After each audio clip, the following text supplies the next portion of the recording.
minus 5 minutes and counting. There's been another mass shooting in America. This time in a Musuni Island off the northern coast of India is in danger of sinking and completely disappearing in the next 10 years. It's often hit by tidal waves and raging floods that have been growing in frequency and intensity. The resulting floods have destroyed about 3/4 of the land on the island. The floods also bring salt water that makes farming impossible. Thousands of people have been left homeless. As if that's not bad enough, there are plans to build a huge coal-friendly power plant in nearby Bangladesh. The UN is urging that work on the power plant be halted. They say the plant could cause pollution and damage mangrove forests that serve as a barrier against storm surges and cyclones, which would make things even worse for Musini. A cholera outbreak in Yemen is spreading rapidly, adding to the already grim humanitarian situation in the country. Although many cases can be treated by rehydration, 18 months of war has left the country with few functioning medical facilities and clean water supplies. Our latest figures I got this morning is that the number of cases is increasing and that there are, as of 27th of October, 1,410 suspected cholera cases in 10 out of Yemen's 23 governorates. On top of the outbreak, the UN estimates 370,000 children are at risk of acute malnutrition, which requires urgent treatment. Nearly 10,000 deaths of children under 5 years may have occurred due to decline in healthcare, this crumbling health system. 600 health facilities have stopped working, and a fifth of all vaccination centers and district vaccine stores remain closed. The UN's World Food Programme said it had provided food for 3 million people every month since February, but resources are running out. The agency is calling for more than 200 million euros to provide food for the millions who go hungry in Yemen every day. All right, time now is 5:26. Some alarming news this morning. More than half of the world's wildlife has been lost since 1970. A new report released by the World Wildlife Fund says global populations of animals have declined 58% between 1970 and 2012. Animals living in lakes, rivers, and freshwater streams across the world have been hit hardest, with an 81% population decline. That's incredible. Human behavior, things like climate change and pollution, are part of the problem, but the two top factors researchers say are habitat loss and poaching. As our food systems require more space, we lose forests to soybean or acacia or oil palm and things like that, or we are fishing out our oceans of all the fish. The report found that without immediate intervention, global wildlife populations could drop 2/3 by the year 2020.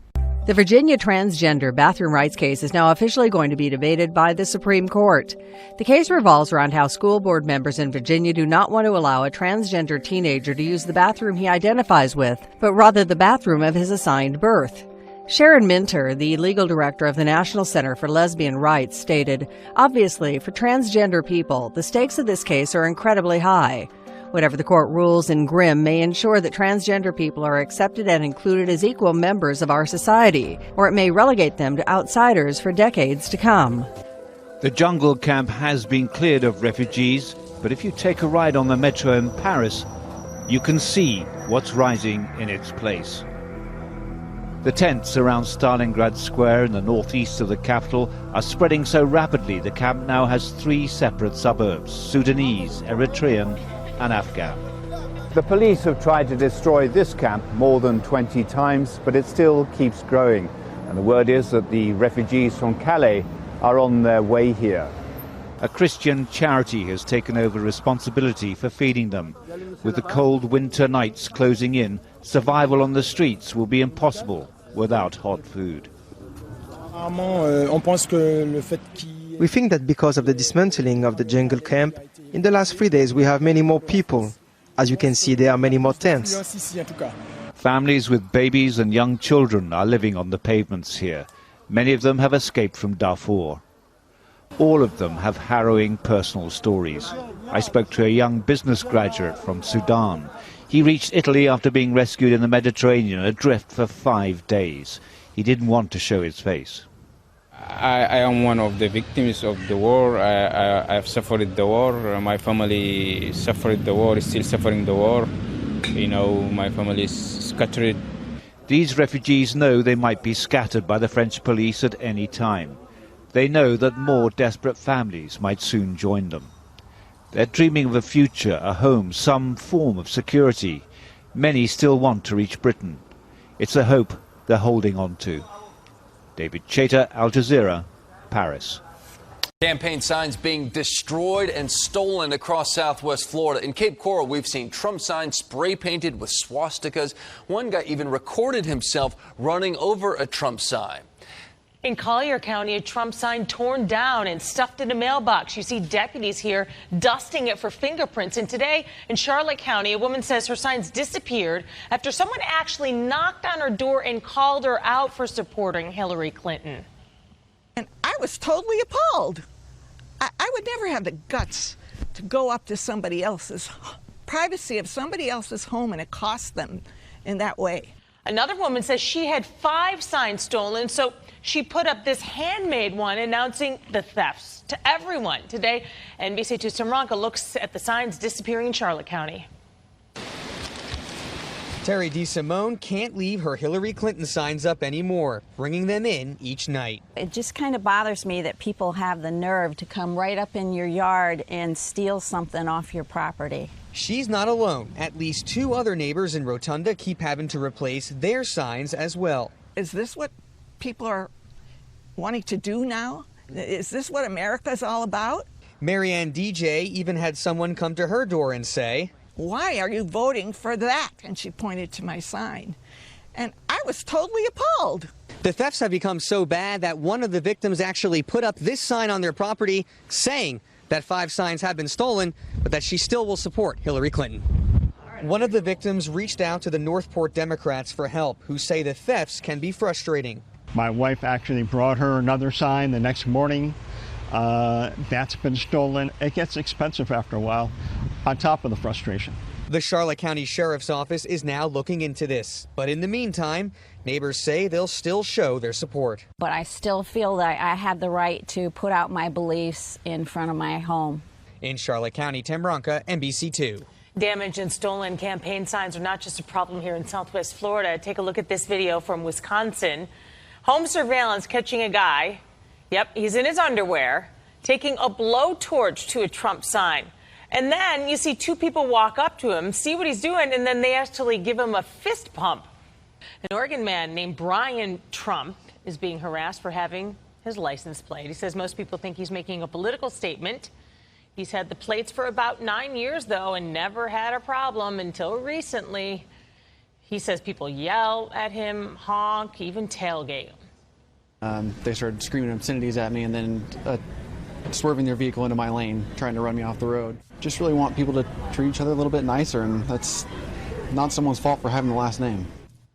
If you're wondering who Brian Trump supports, he wouldn't say, and to him it doesn't matter. He says he plans to add a sticker to his car saying, "It's my last name, and I've got better hair." A day after hundreds clashed with police on property owned by Energy Transfer Partners in North Dakota, protesters and members of the Standing Rock Sioux tribe say they plan to press forward with a fight that's been brewing for months. On Thursday, protesters hurled verbal assaults at officers. I've been living in a sleeping bag of tent for 3 months, waiting for this day. Some cursing, others chanting, "Hands up, don't shoot." Molotov cocktails were thrown. Cars and tires set on fire, and according to local authorities, one woman fired 3 shots at officers. Although nobody was hurt, authorities say there's still the potential for more violence. If you would scope out social media, you would see on there the numerous death threats that are out there for law enforcement for being involved in here, just simply for doing our job. Many of them are posing in pictures holding automatic rifles, suggesting that they're gonna come to Standing Rock, come to this area, and shoot law enforcement officers. That's extremely concerning to us, and we need to take those threats seriously. More than 400 protesters have been arrested in recent months near the Dakota Access Oil Pipeline, which runs through 4 states. The project cost $3.8 billion and when finished will pump up to 570,000 barrels of oil a day, a major economic boom, say supporters. But critics maintain the pipeline, which runs near tribal land, will ruin ancient sites and could pollute the water. Even going as far to protest inside Hillary Clinton's campaign headquarters in Brooklyn on Thursday. In September, a federal judge gave the project the green light after the tribe challenged in court. The tribe now asking the Department of Justice to step in to, quote, ensure protection of First Amendment rights and the safety of thousands, and plans to regroup protesters on nearby federal land. Members of law enforcement on the ground in North Dakota say they respect everyone's right to protest, but not when they're destroying property, trespassing, or trying to hurt officers. Another natural disaster nightmare for central Italy.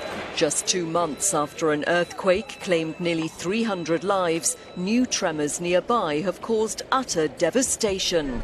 Last night's twin earthquakes, 2 hours apart, are not being blamed directly for any deaths, but a number of mostly minor injuries have been reported. As solidarity steps up for those in need, we spoke to the mayor of Viso at the center of the quake zone. We've focused on people's fundamental needs: food, water, toilets. We're organising 2 temporary kitchens, but this evening there will be a problem as to where people will sleep. If we can't do any better, we'll put up tents. We've started checking the destruction, which is significant because the main administrative centre of the area was very heavily damaged, as well as the neighbouring communities. The earthquakes, measured at up to 5.5, then 6.1 magnitude, were followed by aftershocks. Authorities say the fact the first tremor was weaker than the second probably saved lives, as most people had already left their homes. Last night, after the quake, there was a power cut and a storm with heavy rain. We tried to organise ourselves so as to all assemble in one square. We had to go sector by sector to see if anyone was in difficulty. Fortunately, no one was injured. No one got hurt.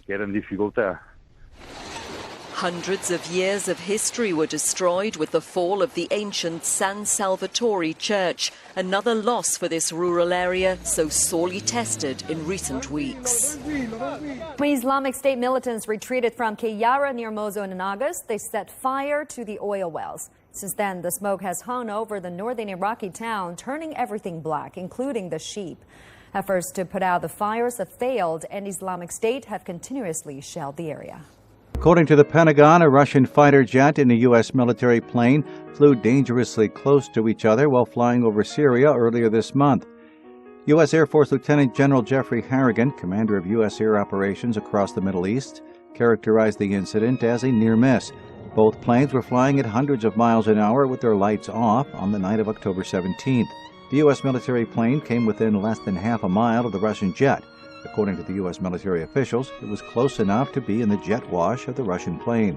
The near miss underlines how the intensifying conflict in Syria could make deepening tensions between the United States and Russia over Russia's role in the Syrian war even worse. Breaking overnight, it could be the first creepy clown attack here in San Diego. A man says he was stabbed in the College area by 4 clowns. A man told police he was skateboarding last night when he got into an argument with someone across the street. He skated away. That's when he says 4 people in clown costumes, similar to the ones that you see on your screen, attacked him. He was stabbed in the cheek, the shoulder, and the stomach. He is expected to be okay. Police are still investigating this. Now first stage performance. T-minus 5 minutes and counting. There's been another mass shooting in America. This time in a